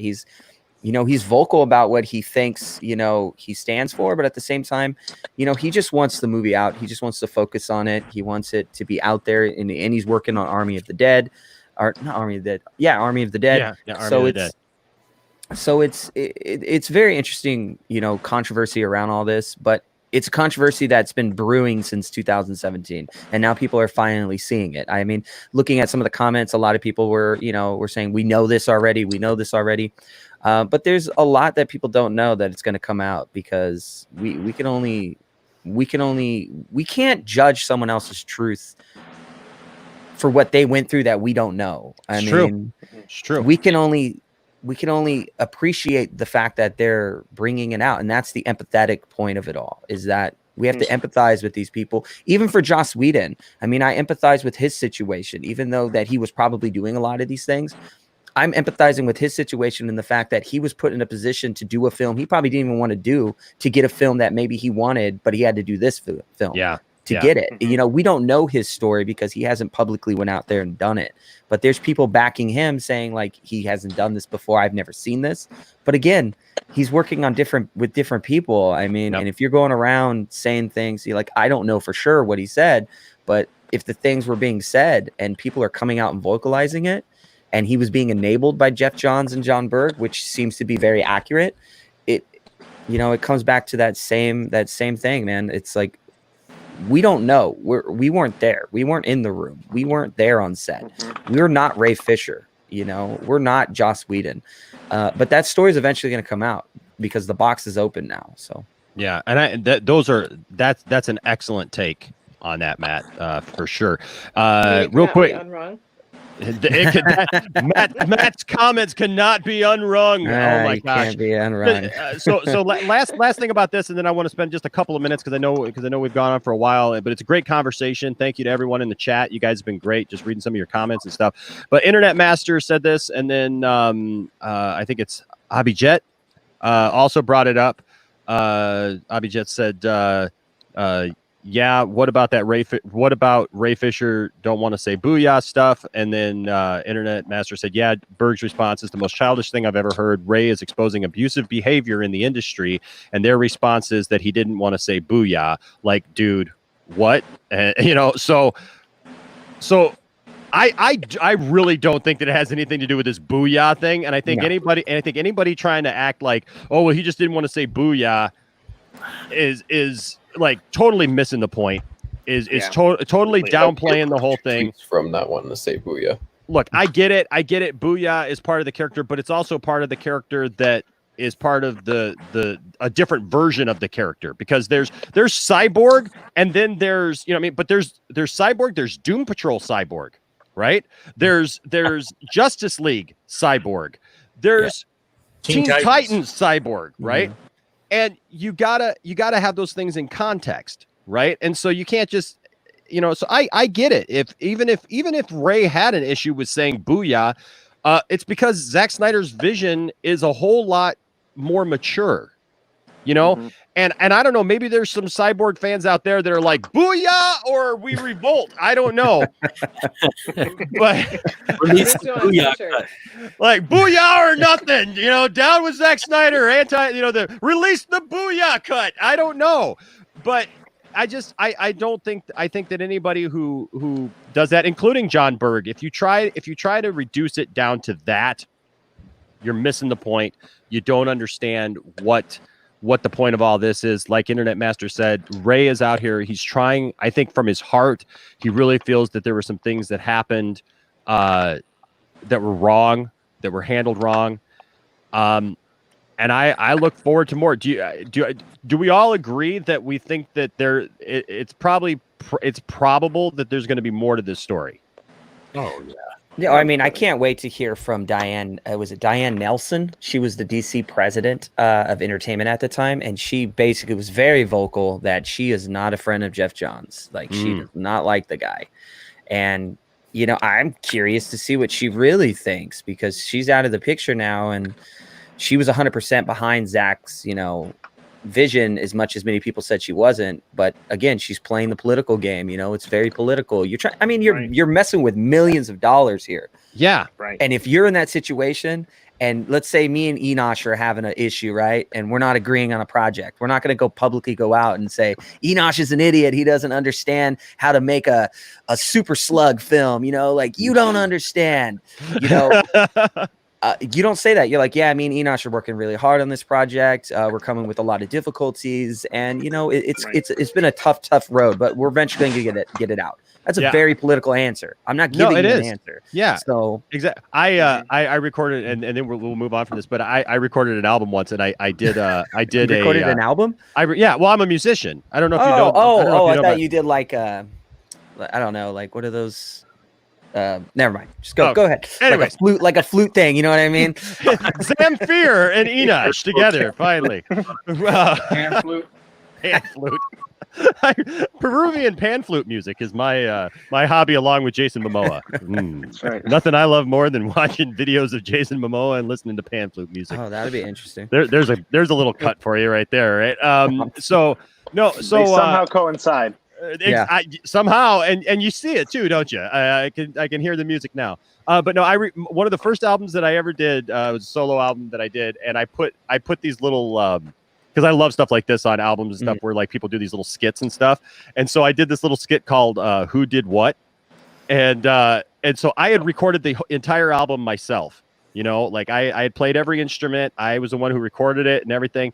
And so I had my buddy Rusty come in, and we do this like studio thing, and he acts like he's a DJ interviewing me. And he's like, "So Enosh, so you know, I understand you brought in a lot of people on this project. Like I heard that you worked with Enosh Fee on some of the recording." And I'm like, "Oh yeah, man, his mind just thinks in ways that, you know, like I could never think." And we brought in, you know, guitar player Enosh Fee, and we also brought in drummer Enosh Fee. You may have heard of him. He was excellent to work with. And that it was a joke about the fact that like these people, when they do these projects together, they basically, because what are you going to say? No, the guy was a jerk. I couldn't stand coming to work every day because we all know that in reality, because we all go to jobs and we all have those people that like, oh my God, here comes Jim again, and I can't stand him. Like, I just, you know, and so there's going to be those things, but it's funny to see because like you said, when you're going on these press tours and stuff and you're at Comic-Con, you're not necessarily going to call people out on all the stupid stuff that they did while you were working with them, you know? So it's not an excuse to say, well, Ray Fisher didn't have an issue back then. I'm sure Ray Fisher had an issue back then. Like if there was an issue, Ray Fisher still had an issue back then. It's just that when you're trying to promote a movie, you're not going to harpoon the movie before it comes out and be like, we all hated each other, couldn't stand. That all comes out later in the documentary, in the book, right? You know, and all those things later. And then you're like, wow, I can't believe that. Or you look at it and go, yeah, I could really tell from the tension, you know, in the movie. So I think it's going to be interesting. We're going to definitely follow the story and we'll talk about it more. Now, real quickly, DC Fandom is coming out. And I did want to touch on this just a smidge, but DC Fandom's coming out, and so there's this weird anomaly thing where you can go in, obviously, just like usual, and ask questions and stuff about movies, your favorite movies, and things that they, you know, will apparently read at some point at the event. And in the Dropbox, you can pick from different movies to, you know, ask a question about. And in that, people have discovered, and I think Matt, you were saying it's just on iPhone. Yeah, I can actually pull it up on my iPhone right now. Give me a sec. I mean, yeah, sure, no problem. So apparently you can pull this up, and it's got the usual movies, you know, the DC movies that you could talk about and the DC properties, and then it's like Secret Movie 1. It's like, yeah, do you want to ask a question about Secret Movie 1 or Secret Movie 2? I was like, what? Secret Movie 1 or 2. And here's the thing: there's like a lot of movies that we already know about. So why would you because I've heard some people speculating, well, maybe it's about Shazam 2. Maybe it's about, Black Adam. Maybe it's about, Wonder Woman. No, it's not going to be. I don't feel, if it is, look, I'm completely wrong and I get it. But why would you call it Secret Movie anything if it's just Black Adam? Because everybody knows Black Adam's coming out. I mean, the train is rolling on that. The Rock is setting everybody up for the people's elbow, and he's like primming and propping, man. He's just going at it. So like, you're not going to say that about this. So I just thought it'd be fun to kind of speculate, like, what could Secret Movie 1 and 2 be? So okay, wow, that's interesting. They removed it, but I have a screen video. I screenshotted my video. If you could see it, this is from yesterday. Sure enough. Let me pull you up here, man. Yeah. So there it is. Well, let me go Yeah, back. yeah, do it Sorry, again. Yeah, I don't want to do that next video. Ayo. Uh-oh. No, I'm joking. I just like how- Release the cut. There it is there. So Zack Snyder, Secret Movie 1, Secret Movie 2. Yeah. And you got the rest of the movies that we've been talking about, and so I just think it's fun. Like, what do you guys think of that? I mean, it'd be an interesting time. We know that they've been talking about that they're going to release a lot of information about different properties and different things that are coming out. And I know, Matt, you've done a lot of stuff, and talked about how this DC train is rolling, and we're going to be seeing a lot of different things. And I don't know, Matt, if you know anything or not, or or if you could say anything, but I don't expect that out of you. I just and that's not why I brought it up. I just wanted to, because you may or may not know anything. I don't know, but I just wanted to talk about this and see, like, what was that, Johnny? We could play hot and cold, maybe. Yeah. We're getting warmer. Getting warmer. No, but that's not why I brought it up. Like Matt said, I actually, Matt, I have to say that I really appreciate what you're doing in the community. I appreciate your channel, and I would tell everybody, go and subscribe to Lightcast podcast here on YouTube, and also like all of his stuff, man, because he's been getting some excellent interviews. Like I said, like the first time I saw him, Matt, you popped up because of your Ray Porter interview, and I was like, oh, this is cool. Like he's actually interviewing Ray Porter. That's awesome. Yeah, and so I thought that you had some great questions. You had some great takes on some stuff, and then actually getting to work with you and do a video with you. I really appreciate what you're doing for the community, and I appreciate what you said earlier, that it's like you have these friends who are involved in this stuff, but you're not trying to use them for information, and you're not, because you can't, and like that's what I think people miss sometimes, and like you told me, like the first time you saw our stuff, you're like, hey, here's this guy, he's not really connected to all this stuff, but like he gets it. Right. Like we get this stuff, because I think sometimes people just look at this stuff and they act like, well, if Matt has information, he should just share it with the world. And they're like, these people should just like be sharing information. Like you're not going to have relationships at the end of the day if you just start telling everything that you know and think about. So anyways, that being said, like what do you guys think? Zach, what do you think, man, about this? Like, what do you think some of these movies could be? So I saw an article about them possibly moving forward with the Zatanna movie. So I think might be an option. So now I'm looking at Matt's screen, and he is stone faced. There is no emotion at all. He's not gonna give anything away. Well, I will say, like, why would they do a Zatanna movie when you got Justice League Dark right around the corner? Yeah, that doesn't make any sense. That's true. All right. Well. And then colder, Zach. Colder. I know. So my hope is that they're like, Batman v Deathstroke. That would just be, or something like that. That they're just like, yeah, Affleck's back. We're gonna do Justice League, and next up on HBO Max next year is gonna be this. That's my hope. Oh yeah. But who knows? So. That and we've all talked about that before in other videos and stuff, about the desire to see Ben Affleck back, and I think we're all pretty much, I think everybody, I mean, the first time that I heard somebody actually like really talking about it seriously was Matt, actually, because I've thought that Ben could come back and everything, and everybody's kind of been like, nah, he's not coming back, he hated it, he hated his experience, blah blah blah, his life was ruined. Let's be clear, Ben Affleck's life was not ruined because of Batman. He was going through a lot of other stuff, right? I mean, right. It's like that's not the thing that I hated playing Batman, so I'm gonna gain a ton of weight and drink myself to death. That's not, the case. But just talking to people like Matt, talking to others, and it was like, hey, this is serious. And now all of a sudden everybody's jumping on this bandwagon, right? You go on YouTube and like everybody's like, oh, Ben Affleck's back. Ben's coming back. And so, Zach, I think you're exactly right. I think that we get to that point, and who knows, maybe even by that point we even I like what Matt's talking about the Justice Con, right? That watch the Justice Con. Yeah. Watch that event. I think people are not expecting that event to be much. They're not expecting it to come forward with much information. But I think by the time we get to fandom, that's when you could definitely say, hey, not only is Ben Affleck back, but now here's this movie that we're working, whether it's HBO Max, whatever. Here's this film we're going to work on. We're going to give you guys what you want. Those are great takes, Zach. Jason, you've been here, there, and everywhere. You made a bunch of noise. You came back, and now we can hear you, and it's all good. The joys of live broadcasting.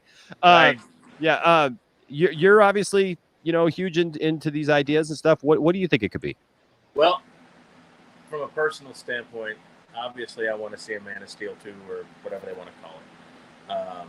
And I think that's probably fairly likely at this point with all the headwinds pointed in that direction. So I would put that somewhere above 50% that we'll probably get an announcement. And I'd love to see it be with Brainiac, obviously. Finally get Brainiac on the screen. And I saw a rumor not long ago. I don't know, Enoch, if you had seen this, but Charlie Hunnam as the Arrow in the DCEU. I wouldn't be surprised to see them try to introduce the Green Arrow, because he at this point he's pretty well known because of the TV show. So I think there's some momentum there to bring the Green Arrow into the DCEU. I think that's a couple of options you could do. That would be fun announcements for people that maybe they didn't see. Although Man of Steel 2, I don't know that would necessarily constitute a secret. I think people feel like that's coming. But it hasn't been announced. Right. So we don't, so that's the beauty of that. A secret. Yes. Yeah. Yes. Isaac, what do you think, man? What movies do you want to see? I guess this kind of turns into the speculation hour where it's like, hey, what movies do you want to see? I kind of like ideas, like two of like movies that we know are coming, and just maybe we might get like release dates on them or something, like estimated like release dates. Or the other thing could be is like movies that we haven't gotten announcements on. There's like rumors or like things that we want that we could get confirmations on. So for the ones like the first one, like with the dates like that we know are coming, we just don't know when, is I think it could be like Justice League Dark, or what was the other one? Justice League Dark, and then Aquaman 2. But if it's movies that we don't know like are coming, it kind of went with what like Jason said, is kind of like Green Arrow, because Stephen Amell kind of made that character popular again in a way. And then the other one for me was kind of like Ben Affleck's Batman versus Deathstroke. Yeah, those are all good takes. I find this Green Arrow thing interesting. Yeah, because I'm not against a Green Arrow movie. That would be an interesting take to have a Green Arrow movie kind of pop in there and be a part of that. Johnny, I'll share my thoughts in a minute, but Johnny. So I really want to see. When I first read about the Secret Movie 1 and Secret Movie 2 the other day, I was like, ooh, maybe one of those is, because I did not see New Gods on that list. Am I wrong? Even though they announced that last year, I did not see New Gods on that list of things you could ask questions about. So maybe New Gods has some traction. So I'm hoping that maybe it's one of those. Also, I want to see more Batfleck. I'm hoping they'll announce that. Whether it's him and Deathstroke, or that would be fantastic. And then even another project with our Superman, and see where that goes. Whether it's Man of Steel 2, whether it's a continuation of the storyline we're getting here in Zack Snyder's Justice League. I can't get enough of this Superman arc, and I think it's very telling when in that Variety interview that Henry did the other day, he talked about how the movie business has changed and how things are different now with where things are getting released and all that. And I think his relationship with Snyder and the experience he's had working with Netflix has really, got him excited about what he could do as Superman on HBO Max. So, I mean, not to say that things, a theater release is out of the question, but I mean, movie theaters might not be opening back up until next year, guys. So these streaming services might be the easiest way for filmmakers to get their content out and to really push subscribers. That's what I'm hoping for. I'm hoping for like maybe a New Gods or some more Man of Steel or some more Batfleck. That's what I'm hoping for. All right, I sense a theme going on here, and Matt, regardless of what you've heard, seen, and different, like we won't take that. We'll take it all with just your speculation here. But well, it's interesting. I'm looking at the list right now, and you could say Aquaman, Harley Quinn, Batwoman. A lot of these are the TV shows. A lot of these are just topics of discussion. Black Adam is already on the list. The bigger ones like The Flash, a lot of people assumed. We have a Deathstroke already on the list. Doom Patrol, Jeff Johns. That's going to be an interesting panel. Greg Berlanti's on that list. HBO Max, Jim Lee. I'm excited for that one. And then we come down to Sandman, that's on that list. I know HBO Max, or I'm sorry, Audible's doing Amazon's take on on Sandman with Ray Porter voicing a character within the series for that. I think everybody should check that out. That's going to be amazing. I can't wait for that on Audible. Shazam, and also Shazam 2 is eventually coming out, and Black Adam's coming out. And then we kind of roll down. The Batman is what I'm excited for. I cannot wait to see Robert Pattinson's Batman. It's going to be dark. It's going to be edgy. It's going to be something people do not expect. The Suicide Squad. So all the big hitters are already on here. And then we have Zack Snyder at the bottom, which is interesting because Zack Snyder just says Zack Snyder. It doesn't say Zack Snyder's Justice League. So you need nothing more. It's just Zack Snyder. That is a pretty much dead giveaway. But if we connect dots and put things together, we can say I like Isaac's take, and he brought up Justice League Dark because that's coming from JJ. But there's something that's been missing on the list for a while, and that's the Green Lantern Corps. Yes. True. Nobody has ever talked about the Green Lantern Corps. That's always been, Greg Berlanti had a great script back in 2011, which was brutally destroyed. And they were making Green Lantern with Ryan Reynolds day by day. They were putting it together and shooting new lines of dialogue every day they went on set.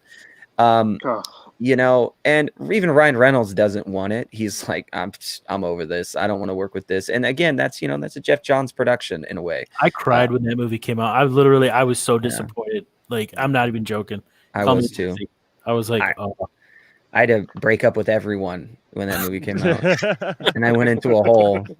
My friend still loves it to this day. He brings it up all the time as one of the greatest comic book movies because he's like, look at this. It's so evident that there's something great. Watch the director's cut. I'm like, not even the director's cut saves this movie. No, I watched the director's cut. It's still bad.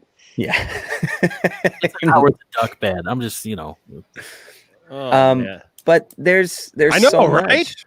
There's so much. There's so much. I know that the talk is, Zatanna. I think that came from the person that puts that out I think he's actually has more sources with Marvel than he does DC. So that's interesting that he would put out a Zatanna film like that. That's interesting though. That'd be interesting. I would hope for maybe an animated Zatanna film. I would watch it. Oh yeah. But I would love to see, why do that when you have Justice League Dark coming around the corner?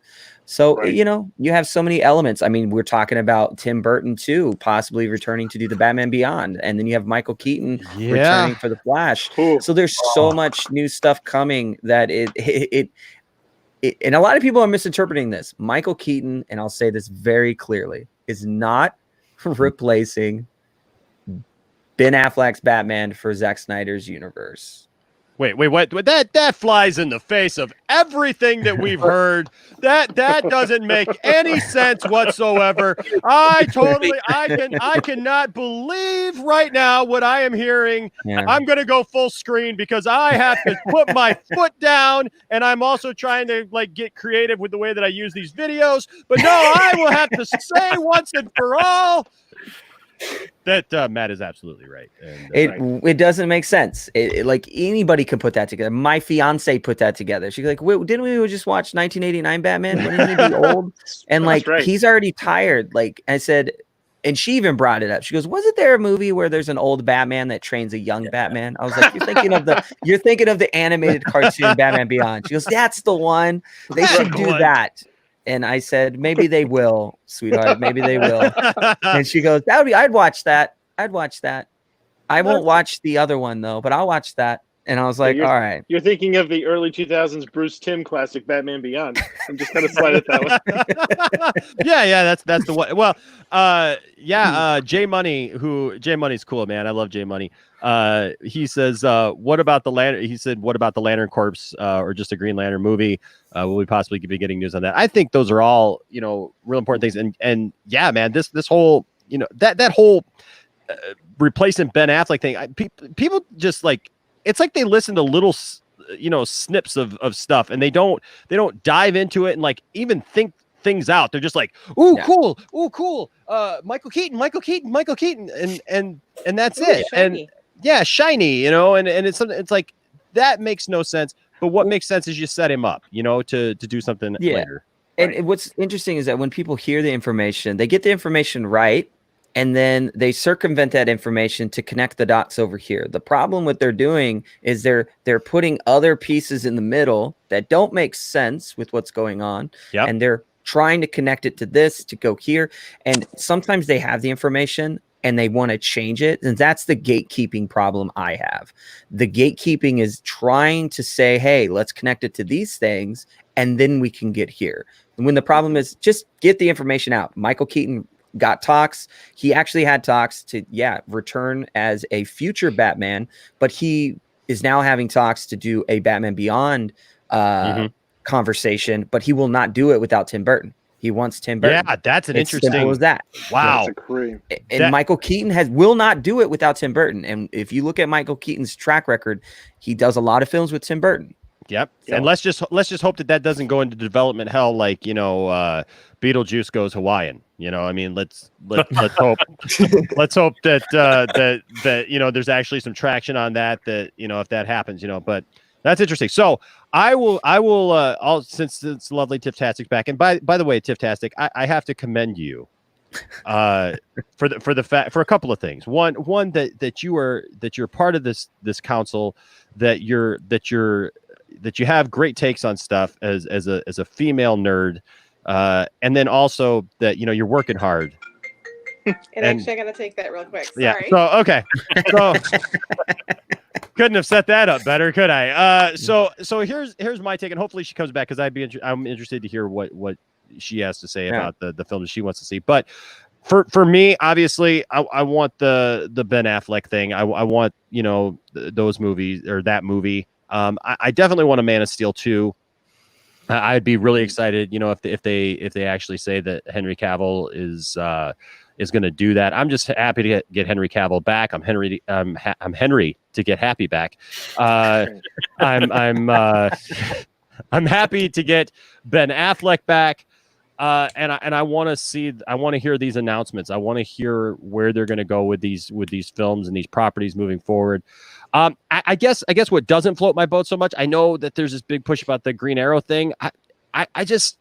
I'm not, that doesn't excite me. And I guess for right now, I'm thinking in my mind, they need to do properties. And I get it. Green Arrow is a pretty popular thing. And Isaac, don't shoot me for this, because I know that Isaac is a huge Green Arrow fan. But I feel like right now that if they're going to move forward with properties and are going to announce something that's going to be big like that it's got to be properties that are going to excite people, that are in the popular vernacular, where people immediately go, yeah, the average person goes, yeah, I know who that person is, or I know who that character is, to get them excited. That's the only, like, the Zatanna thing I think is interesting. I think that, like, after a Justice League Dark, you could do a Zatanna spinoff, but like, how do you introduce her? Do you introduce Zatanna in her own movie? Because the average person's going to look at that and go, I have no idea who Zatanna is. You know, like, it'd so be a good movie to do that.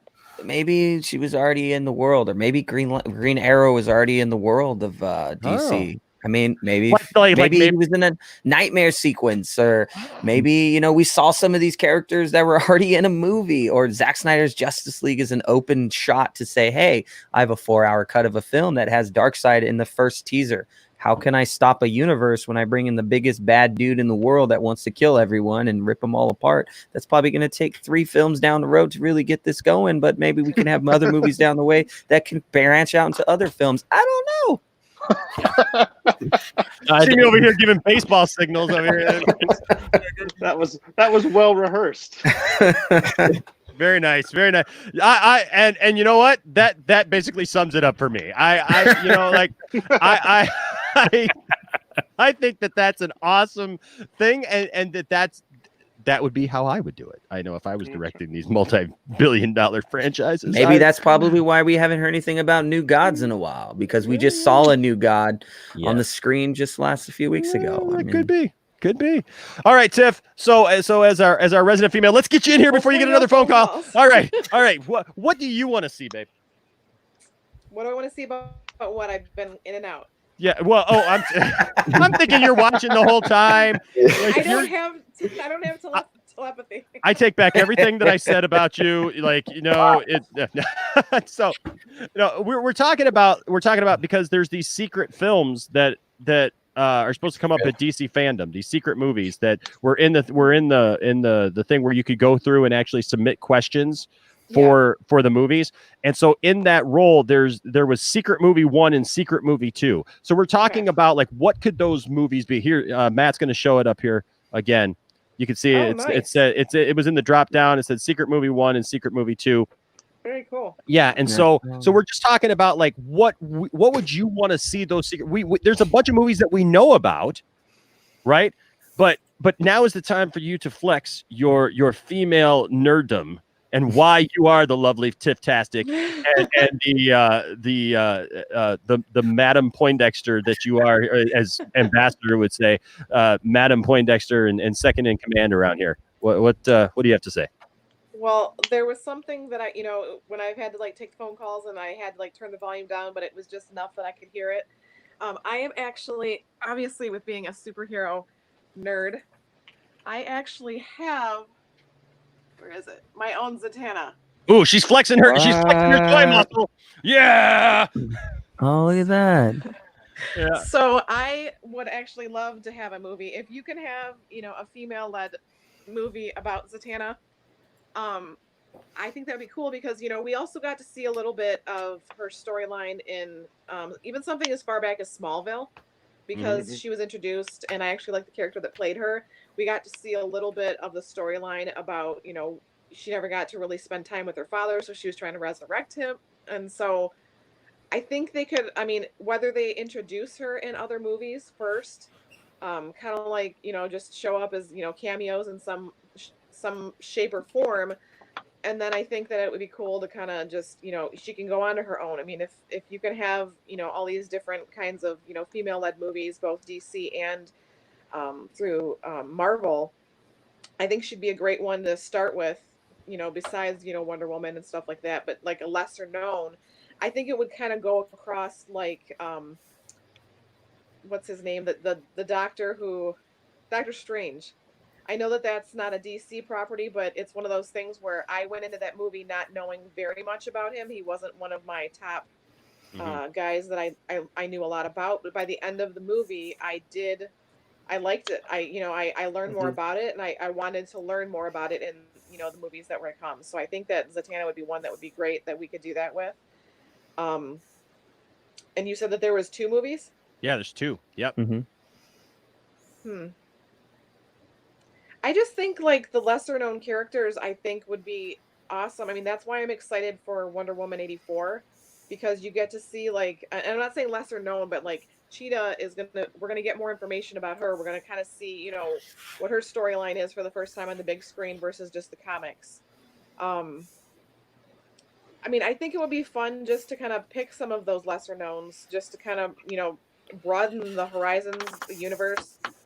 I mean, we saw even things like Katana. I mean, there's Lady Flash. There's all different things that we could start in one movie and then kind of, bring it out into the next one, and the different multiverses, the different versions of these people. But I actually, if no one said it first, I was going to say Zatanna was one that I'd be thinking of for sure. For at least one of them. Now, Tiff, because we've mentioned it. We've mentioned it. So I will just go ahead and say it's all right, babe. You can say that you want to see Man of Steel 2. It's okay. You can say that you want to see the manly muscles of Henry Cavill.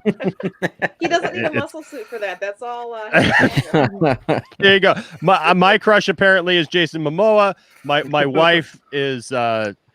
I will tell you how much of a nerd my wife is, and this is my flex. See, Matt is over there, like he's got insiders, he's got people telling him stuff about movies. I got my wife flexing on the couch with me, man, just like nerddom. Yeah, I like that. I want to flex. Yeah, man, that's cool. Let me get my dog. We can flex together. So, but this is so cool because doesn't that mean we get to watch Harley Quinn? Yeah, so this is our you know how like couples will have like their celebrity crushes, right? So like Tiffany and I, not too long after we got married, we were sitting around talking about it and just kind of joking because there was something on TV about it or whatever. And I said to Tiffany, I said, so hey, who's your celebrity crushes? Who's your celebrity crush? I said, and of course she comes in with this list, right? She's like, oh, Henry Cavill, absolutely. Henry Cavill's a big, strong, burly man there. And then of course Hugh Jackman. Yeah, she was.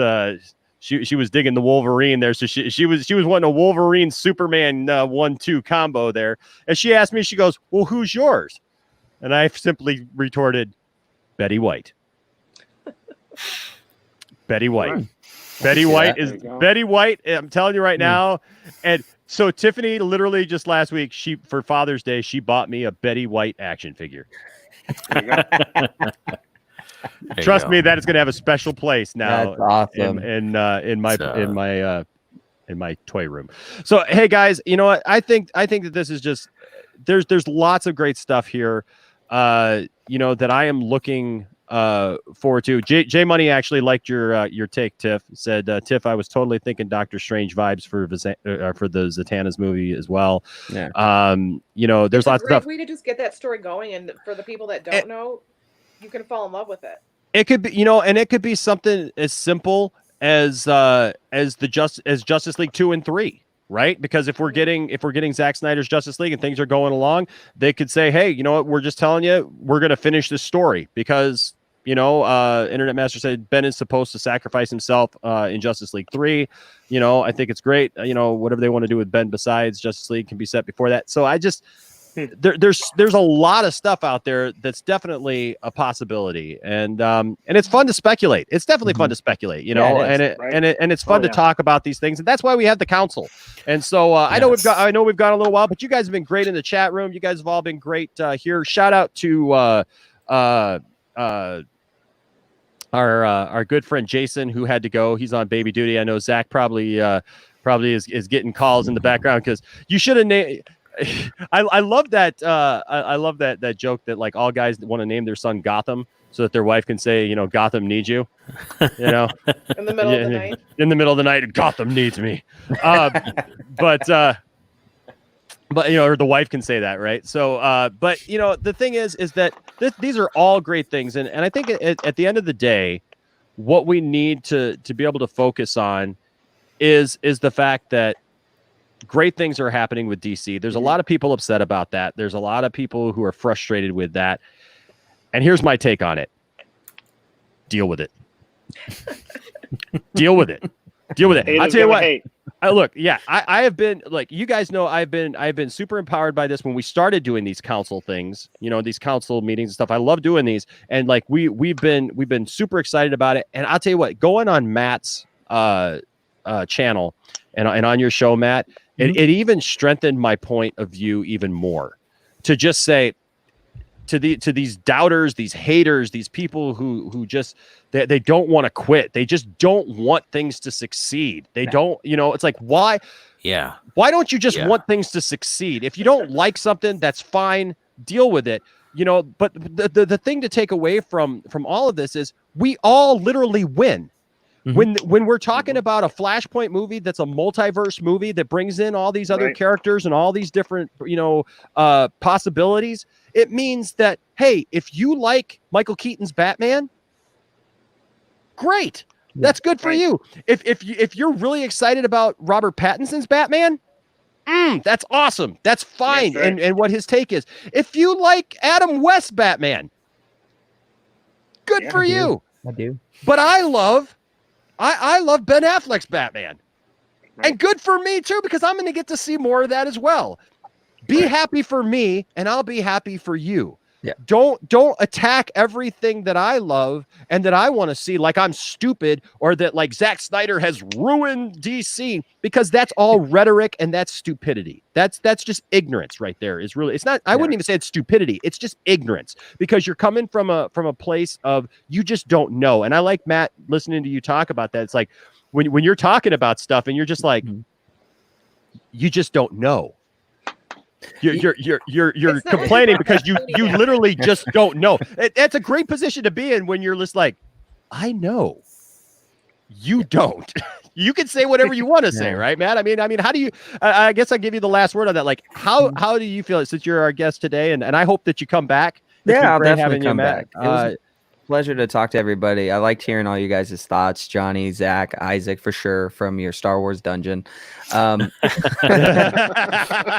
especially Tiff. I love seeing the figures, for sure. You should do more of that. You should have your own channel, Tiff. I would definitely watch I like that. It goes back to you, Enosh. Like, you have a channel that's dead. You what? Just hit 9,000 followers. Yes. So now you have people that listen to you, not for the fact that you might be right or wrong on a situation. People want to hear positivity for the things they like. They want to hear positivity for the things that they enjoy, and they want to meet like-minded people. I think the internet is tired of negativity. And we have a group of people on the internet that use negativity to fuel their channel and their controversies. My show's not built to talk about things that people like or don't like.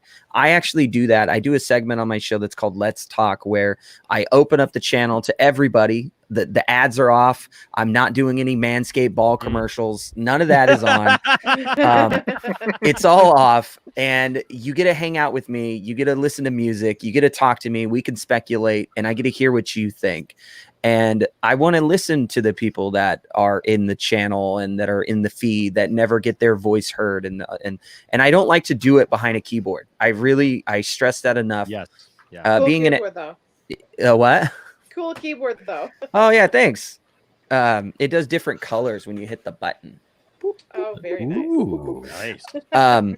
You're listening to Keyboard Talk with Matt. I like that.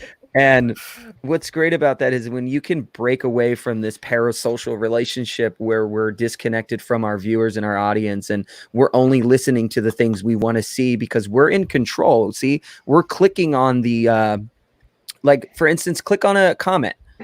Pick on any comment. You have control of that.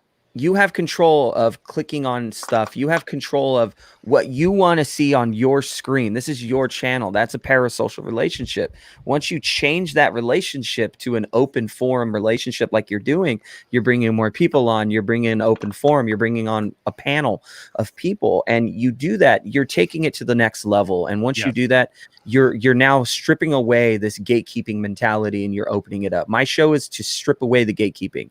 It's to get real people that have insider knowledge to talk about it on the show that is disconnected from their own sources in their own channel, and answer the real questions. And if you can't answer them, then okay, then tell us you can't answer it for the reasons you can't answer it. And once you do that, you have now exposed this authenticity of yourself that now people want to see. People want to, they're tired of the fake shit, because back in 2016, they destroyed Batman, Superman. They ended what could have been such a great momentum for everybody. And we got Justice League. That was our punishment. That was everybody. That's the internet's punishment, that we all got susceptible to that type of destruction of film. That film is not about being what we want. Film is about the things we don't want and how they emotionally connect to us and how we emotionally feel about them when we leave the theater. And if we can have a conversation, then we had a good film. If we can't have a conversation, we typically did not go watch a really good movie. We got a popcorn flick. Let's move on to the next. And that's what Martin Scorsese talks about. He talks about cinema being ruined by popcorn flicks that we don't have any emotional value in them, and we don't go back and rewatch. There's no rewatchability. It's pretty much been removed to just be a one-shot hit. It's like going to Disneyland and being happy for that moment, but when you leave Disneyland, the emotional connection is not there anymore. That's that parasocial relationship. Film is a Disneyland every day. We should always enjoy these movies and the rewatchability of them and enjoy them for what they are rather than for what we want them to be. And I think we need to start to look at that this is art for us and we're paying for this art. Now, we don't have to. We can just choose to go see something else. And I think HBO Max and all these streaming platforms are a new way that we can express that I don't have to watch The Witcher. I can watch, Lock and Key, and somebody else can like The Witcher. I really do like The Witcher. I love The Witcher. But okay, 13 Henry Reasons Cavill. Why. I like 13 Reasons Why season 1, and I taught the book. I like season 1. I do not like seasons 2, 3, and the rest of them. I did not like them, so I won't watch them. But it doesn't mean that other people don't like them and they can enjoy them. And I'm not going to sit here and say that you're stupid for watching this. Why would you ever watch this? Because we're so negative now on our accessibility to internet and our accessibility to entertainment that now we are so entitled to it. And it's like you are a child in a playground and you think you get these things for free. Like there's a price that comes with it. And we need to step back and accept the things we're getting. That's a great point, and I echo that point because we've talked about that here on the channel, Matt, for a while. That when you get all this negativity against something, it's going to breed an outcome, right? There's going to be consequences. You can't just hate on everything. You can't sow negativity into everything and think that you're going to reap back the stuff that you love and the stuff that like even with this like rumor that came out this week about Star Wars. Right, that they're going to go back and they're going to reboot Star Wars and they're going to totally take away the trilogy and all that stuff. It's like there's still people holding on to these ideas that like, hey, if we destroy things and tear them down, we're going to somehow reap a harvest of positivity and good stuff that we all like. And it's like, just move on. Just move on. If you don't like something, that's fine. You don't have to like every Star Wars thing that comes out. You don't have to like every DC thing that comes out. It may not be for you. But don't tear down something else that somebody else might like, because even the worst movies that are out there, the absolute worst movies, like Sharktopus versus Wolf Spider, right? Like seriously, somebody likes that stuff. That's right. And she's right upstairs right now. Somebody likes Green Lantern. We learned that today. So I mean, somebody likes Green Lantern. I know, right? One person's keeping that on Amazon Prime. Hey, I did like. Hey, look, I did like when he looked at the lantern and said, "By the power of Grayskull." That was kind of cool, yeah. Cool. There's a couple things in there, but yeah. But the thing is there is literally something that even if it's completely hated by most people, somebody likes, and it's okay. It's at the end of the day, it's all right. We can all exist together, and I think that's good. And Zach, I think that you're like in a corner there. Did I put you in a corner there with my little? Oh, I'm fine. My little thing. Want to make sure I can see your face there because I got that banner up there. I'm sorry, man. It's like I said, I'm trying. There you are. Okay, you can't hide behind my smug face anymore. So, but hey guys, thank you for joining us today. The council is always so much fun. I always love doing these things. And Matt, you're absolutely right. I love doing call-in shows where people have an opportunity. That's why we did one it was like 4 hours yesterday, man, doing the call-in show because people have opinions and they love to talk about this stuff. And I think you're absolutely right. We start tearing down those walls that separate us, and it goes beyond opinion pieces because you can find opinions everywhere. But when you actually have discussion and the motivation is to come together as a fandom and understand each other, and that's where we're going to get the stuff that we Yeah. like. That's when these studios will start seeing, okay, these people are united about something, like the Snyder Cut. These people are united about something, and there's some positivity here. They're helping out organizations, and they're trying to build something, and no matter how much comes against it, they're standing strong about that. And so I think it's all good stuff. So thank you guys for joining me. Thank you to everyone who's been here watching and in the chat, and all your support. We love you. Thank you that we've now gone over 9,000 subscribers, like it's been said. That's just cool and exciting, and we're on our way to 10, and we're gonna throw a party when we hit 10,000 subscribers, just for any reason. It's a number, but you know what? It's a cool number to have, and it means that you guys are here and that you guys support what we're doing in the Poindexter Lounge, and you're part of our nerd family. We say it often. So thank you guys. Let's just keep looking to see what happens next with this whole Ray Fisher thing, and we'll stay on top of it. And who knows, we may be talking about next week the Tiffany will be talking to somebody, but we'll be talking about like what other bomb got dropped next. But whatever it is, we will be here to cover it in the Poindexter Lounge. And I know that Matt will be dropping bombs over there on Lightcast. Go support him. I'll try. Go subscribe to Lightcast Podcast and follow him on all social medias. We'll put links to all that down in the description of this video afterwards. And so do that today. Thank you guys. I appreciate y'all so much. And this meeting of the council is dismissed. We'll see you next time. See you.